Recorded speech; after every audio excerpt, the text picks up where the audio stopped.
Hi guys, today we're going to be looking at question 4 of the June 2019 paper, and it says that a packet of matches contains 10 boxes of matches, and then the number of matches in this packet are listed below. So these are the number of matches within each box of matches. And then the timber is a quality assurer at the factory who opens the packet and randomly picks a box of matches. What is the probability that he picks a box which contains less than 40 matches? Now there are only three boxes that contain 40 matches or above, meaning that 7 contain less matches that is less than 40. Therefore, it will be 7 over 10. And then an odd number of matches. That's 4 odd numbers here. It's 37. Yes, it's 37, 29, 33, and 41, meaning that the probability of him picking up an odd matches is 4 over 10, or in its simplest form, 2 over 5. And then 25 matches. If you look at the data, there's no box that has 25 matches, therefore the probability is 0. And then at least 40 matches, there are 3 boxes that have 40 matches or above, meaning that it's 3 over 10. And then Cape Town, we're told that Cape Town is located in AD3. Get the grid reference for Kimberley. Kimberley is located in Z8. Okay, and then what city is northwest of Durban?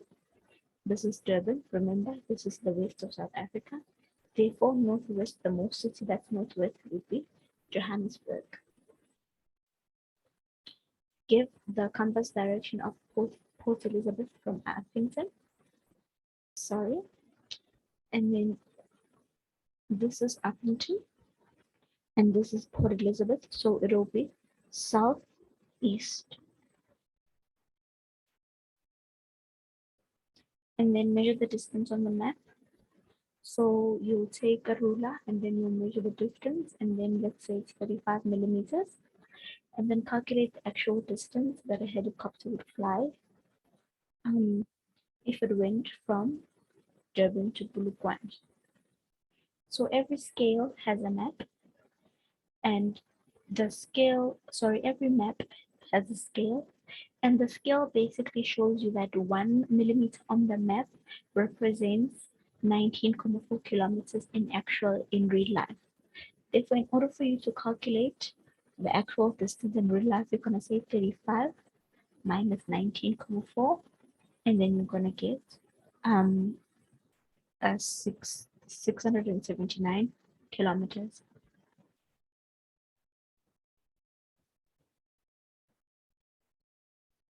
And then let's look at question 5a.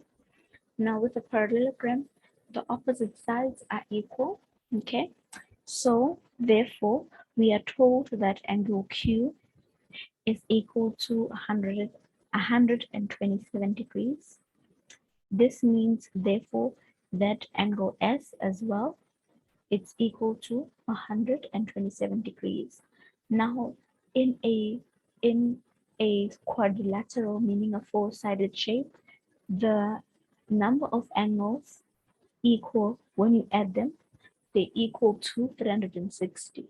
So if we have Q and S that are equal to 127, right? We'll therefore say Q plus S, which will be 254, and then we'll minus that from 360. Then we'll be left with 106, and then we'll divide 106 by 2, and then it will give us 53. And then you also draw diagonals from here to here. So you draw 2 lines from there to there. And then you are set to mark with the letter T where these lines intersect. They are supposed to intersect in the middle. And you are told that the distance from P to the T that is here is 4,35 centimeters. So give the length of PR. So the distance of PR will therefore be double. So you just say PT times 2, which is 8,7. If Tandy cuts the parallelogram and folds it along the QS line, circle the correct figure that she makes by folding the parallelogram along QS. Sorry, so she cuts it here and she cuts it there. So if she folds these two, she should get something of that sort. So this is the correct diagram. And then we are told that Raj makes 6 identical concrete blocks that are rectangular prism with dimensions shown. He stacks them as a staircase from the driveway on his front veranda. See the diagram of the staircase. Okay, we see it. And then draw a rough sketch. So this is a rough sketch, sorry, of the staircase. So it's 1 on top, 2 in the middle, and 3 at the bottom. And then from above, you will just see the 3 staircases. So you'll just see 3 blocks from above.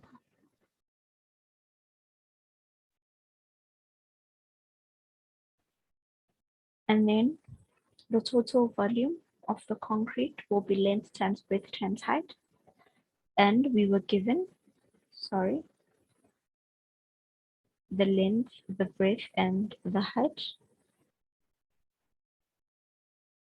So therefore, let me just remove the 6. I don't know why the 6 is there. So you'll just multiply these 3 and get the answer. And then Bati give Raj's height give the height of Raj's veranda above the driveway. So what is the height of the veranda?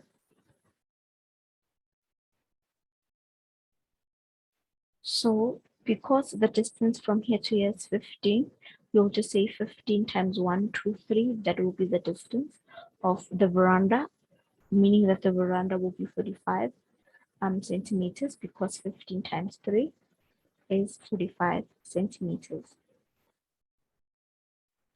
And then question 5b says that Mr. Sibiza has a small factory near Bulukwane where he makes bins. The Ndebeles like to keep their sorghum meals in these bins. The bins are half cylinders. The base and the lid are semicircles. So the base and the lid are semicircles.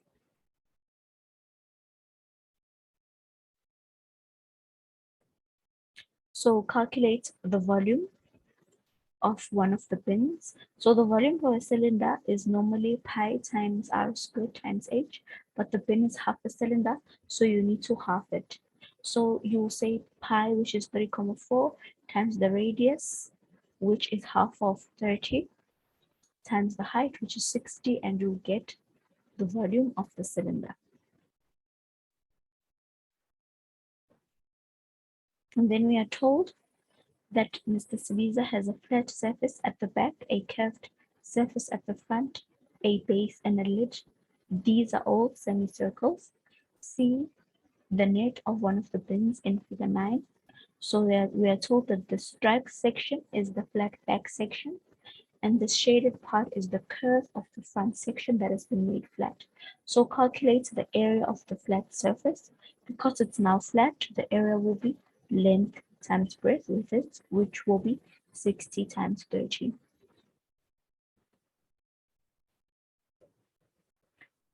And then we are told that the flat surface is decorated with Ndebele designs, and they're usually printed in the rectangles, which are clustered onto the surface. So draw a rough sketch of how many of the Ndebele design rectangles would fit into the back surface, right? So I told that their dimensions are 20 by 15.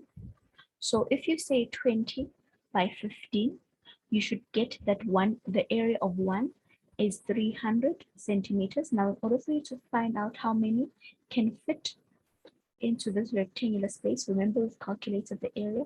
So you'll divide 1,800 by 300, then you get 6, meaning that you can only fit 6.